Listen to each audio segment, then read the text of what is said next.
Hi everyone, I've just been on Good Morning Britain debating with the amazing Richard Fitzwilliam all about whether Prince Harry could be king. Apparently in a new podcast, a royal commentator said that Princess Diana actually thought Harry was more up to the job than William, just because William was shy. With everything that's going on, I've always been pro-monarchy with a small p and a small m, which is shrinking by the day. The artist formerly known as Prince Andrew has left a bad taste in the mouth how that has been handled. Being stripped of his titles, in my opinion, it was obvious they knew what was coming and it was just damage control. Do we need a rebrand? Why not? I think Meghan and Harry, who I have championed for years, are a reflection of a diverse modern Britain. This is a man who's been into combat. He has taken his wife, helped his family and protected her mental health, his peace, from something which was obviously, in my opinion, toxic. And I think, why not? Queen Elizabeth is one of the best monarchs this country has ever had, along with Queen Elizabeth I. She has had decades of devotion. If you look up in the dictionary and you see duty and service, Queen Elizabeth II's face is there. Whether you love the monarchy or not, no one can deny that. And she too did not follow the line of succession. Her dad was a second son who was overlooked, underestimated, with a stammer, who led this country through World War II, and she's one of the best queens we've ever had. End of. So what do you think? Let me know.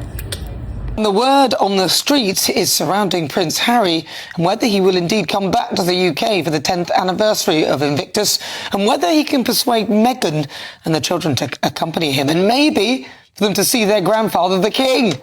Apparently, though, this rests on their security, as the Prince fought and lost his case for the same level of protection that he enjoyed as a working royal. He's clearly aware of how unpopular his family, and in particular Meghan, is, and don't try and say it's because of her race. It's got nothing to do with that.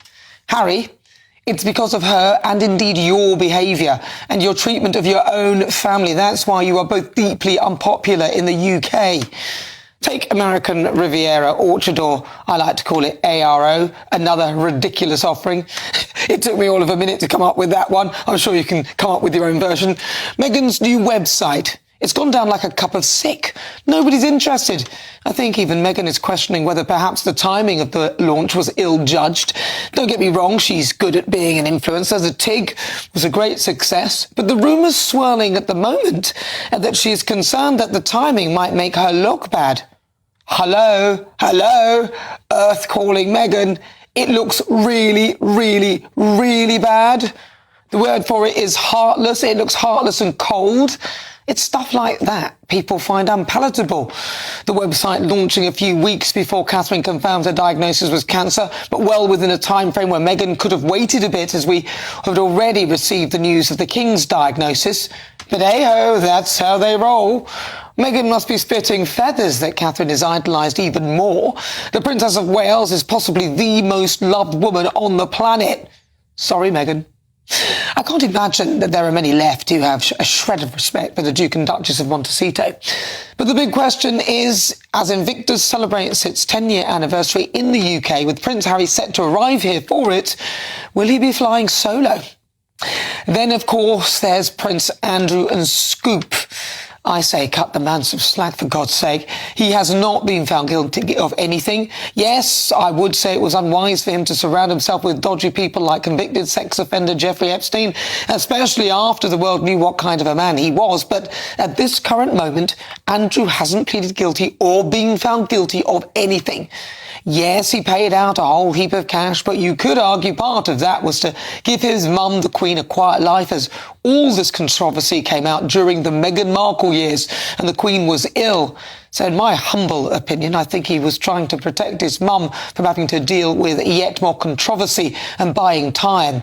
Watch this space, as I don't think it's going away, but the royal family could do with more hands on deck. There was a time when Prince Harry could command attention simply by walking into a room. Whether it was his military service, his charitable work, or the easygoing personality that made him appear relatable to millions around the world, he possessed a kind of public appeal that felt effortless. He was often viewed as the royal rebel with a good heart, someone willing to challenge convention while still maintaining a genuine connection with the people who supported him. But as the years have passed, the conversation surrounding him has changed dramatically, and so too have the opinions of those who continue to follow his journey. For some critics, nothing Prince Harry does anymore comes as a surprise. The unpredictability that once made him fascinating has, in their view, disappeared entirely. Every interview, every video appearance, every public statement is now examined through a far more skeptical lens. To these observers, the spontaneity that once defined Harry has been replaced by something far more calculated, a carefully managed public image designed to achieve a specific purpose. The latest appearance has only intensified that perception. Detractors argue that what audiences are witnessing is not authenticity, but strategy. They see each cameo as meticulously organized, every talking point rehearsed, and every message polished long before cameras begin rolling. In their eyes, these moments are no longer opportunities for honest connection, but rather components of a broader communications plan intended to reinforce an established narrative. The criticism doesn't stop there. Many who hold this viewpoint believe that Harry's public identity has become inseparable from that of Meghan. While supporters would describe this as a husband and wife working together toward shared goals and mutual causes, critics interpret it very differently. They argue that his appearances increasingly reflect Meghan's influence and priorities, raising questions about whether the prince, once known for charting his own course, is still doing so today. Adding fuel to the debate is the now familiar backdrop from which many of these appearances seem to emerge. Critics jokingly refer to the couple's Montecito residence as the Montecito Olive Garden, using the phrase to suggest that audiences are repeatedly invited into the same setting to witness what they consider yet another highly choreographed production. In their view, changing the subject matter does little to alter the formula itself. To those who share this perspective, the issue isn't necessarily the causes Harry supports or the projects he undertakes. Instead, it's what they perceive as a lack of authenticity. They miss the version of Harry who seemed less guarded, less scripted, and more willing to speak from the heart without the polished edges of media strategy. For them, the prince who once captivated global audiences appears to have been replaced by someone delivering carefully created messages that rarely deviate from expectation. However, others strongly disagree with that assessment. They argue that public figures evolve just as everyone else does, and that Harry's transformation reflects the realities of building a new life outside the royal institution. From this viewpoint, the criticism directed toward him says more about society's resistance to change than it does about Harry himself. After all, stepping away from royal duties was never going to be without consequences, nor was it likely to satisfy everyone who had invested emotionally in the image of who he used to be. This divide highlights a broader question about fame in the modern era. How much authenticity do audiences truly expect from public figures?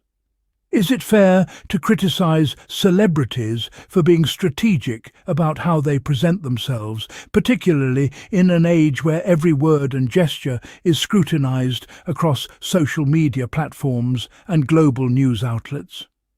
Or do these carefully managed appearances inevitably erode the trust and connection that made those figures popular in the first place? Prince Harry's story remains one of the most discussed narratives in contemporary royal commentary, precisely because it evokes such strong reactions. To some, he is a man who chose family, independence and advocacy over tradition and expectation. To others, he represents a cautionary tale about lost identity and the consequences of stepping away from a role that once provided purpose and direction. The truth, as is often the case, may lie somewhere between those opposing interpretations. What cannot be denied is that Harry continues to generate conversation. Whether through admiration, criticism, curiosity, or disappointment, people remain invested in understanding who he is today compared to who he once appeared to be. And perhaps that enduring interest speaks to the complexity of his journey, a journey that has unfolded not behind palace walls, but on the very public stage of global media. As this discussion continues to evolve, one thing remains certain. Opinions surrounding Prince Harry are unlikely to become less divided anytime soon. Every new appearance, every statement and every project will undoubtedly be viewed through competing perspectives, each shaped by personal expectations, past impressions and differing beliefs about authenticity and public life. Where do you stand on this issue? Do you believe Prince Harry has simply evolved into a different version of himself, adapting to a new chapter of life beyond royal duties? Or do you agree with critics who argue that the spontaneity and charm that once defined him have gradually been replaced by a more controlled and predictable public image? The conversation is far from over, and your voice is an important part of it. Before we close today's episode, thank you for spending your time here and joining this ongoing discussion. If you found this commentary thought-provoking, be sure to like this episode, subscribe to the channel and turn on notifications so you never miss future conversations exploring the stories, personalities and controversies shaping today's royal headlines. Share this episode with fellow royal watchers and don't forget to leave your thoughts in the comments below. Until next time, stay curious, stay respectful, and we'll meet again for another deep dive into the stories everyone is talking about.